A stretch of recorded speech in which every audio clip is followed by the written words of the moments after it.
Quick! Name a modern turn-based Japanese RPG with charming characters created by the guy who invented Dragon Ball. If you said Dragon Quest, you're not only wrong, you didn't even read the title of this video. Come on, curate your feed.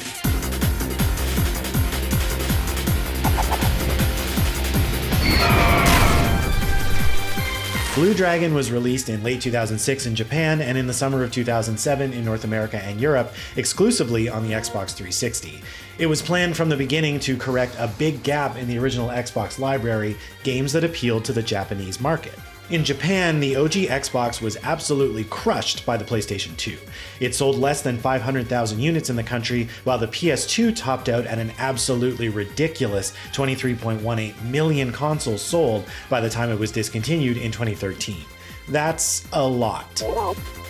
The bigwigs at Xbox HQ knew it wouldn't be enough to have their stable of Western developers make games aimed at Japan.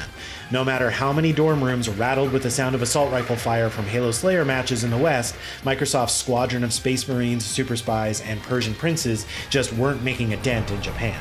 Peter Moore, the guy in charge of the Xbox 360 at the time, told IGN in 2005, "It's a main priority for me in the next 12 to 18 months to ensure Japanese developers are our partners."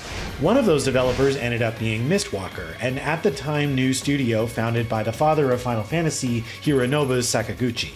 One of the key figures in Japanese game development in the 80s and 90s while working for Square, Sakaguchi not only created the Final Fantasy franchise, but he worked on other major projects like Kingdom Hearts and Chrono Trigger.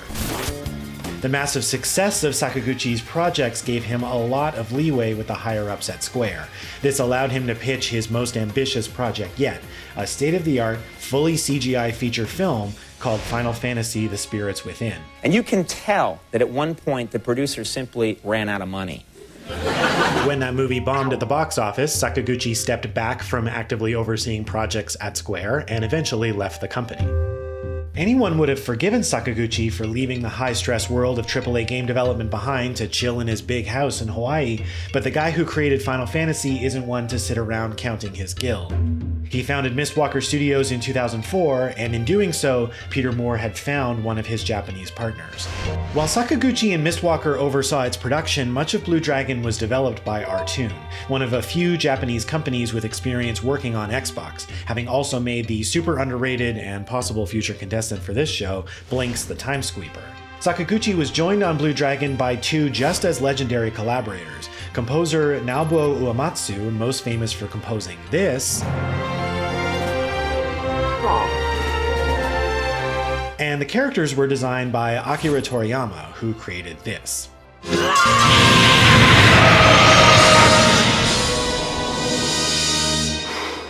Boy, that escalated quickly. Blue Dragon was revealed in 2005, before most of the world even knew the Xbox 360 existed. The pedigree of the men behind the Dragon created a lot of buzz, and it seemed like Moore was on his way of accomplishing his goal of cracking the Japanese market with Xbox. So, how does Blue Dragon actually play? Well, it's fine.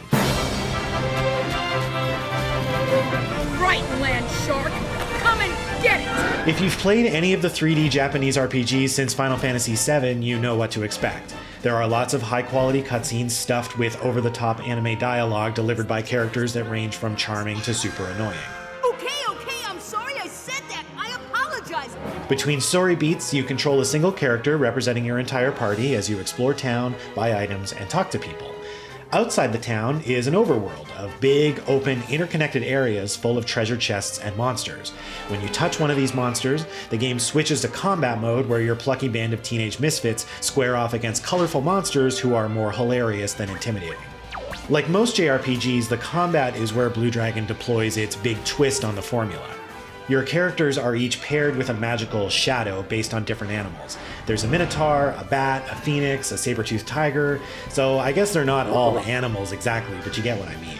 The main character, Shu, has the titular Blue Dragon. All of these shadows possess the plucky, wise-ass style that made Toriyama famous.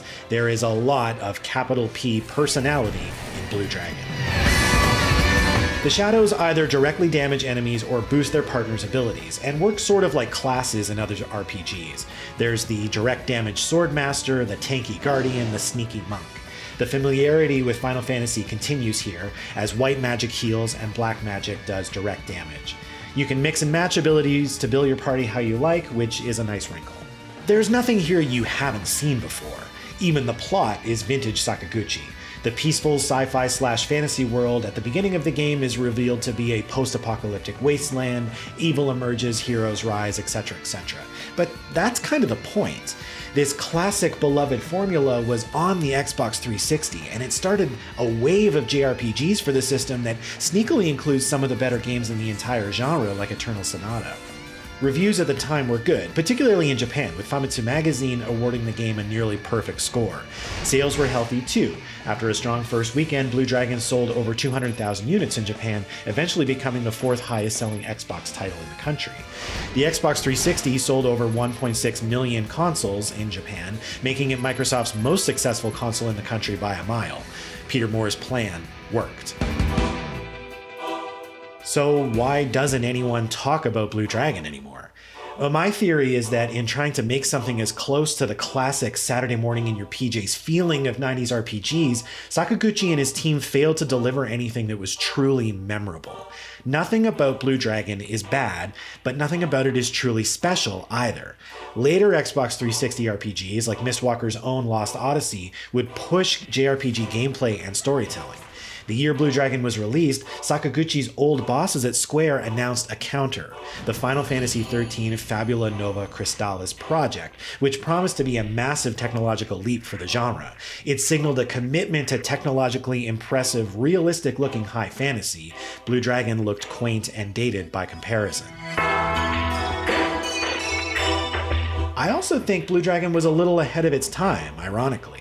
Look at the massive splash Dragon Quest XI made in 2017. Dragon Quest XI doesn't do anything that Blue Dragon doesn't do. In fact, its combat is even simpler, but it's just so well made that its charms transcend nostalgia to deliver something that feels truly timeless. Dragon Quest XI also came out at a time when the games industry embraced riffing on the classics, whereas in the Xbox 360 era, video games were the future, and there just wasn't as much demand for games that looked back. If Blue Dragon had come out 10 years later, would it have ridden that nostalgic wave to greater success the way Dragon Quest XI did? Maybe. If you're interested in Blue Dragon now, you're in luck. Thanks to Microsoft's dedication to backward compatibility, you can buy and play Blue Dragon on the Xbox Series consoles or the Xbox One. I played it on the Xbox One X and it ran great.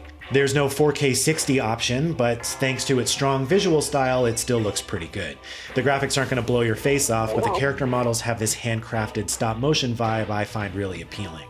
Blue Dragon still gets a lot of love from fans. It's frequently mentioned as a hidden gem of the genre and the Xbox 360 library, and calls for a remaster pop up every now and then.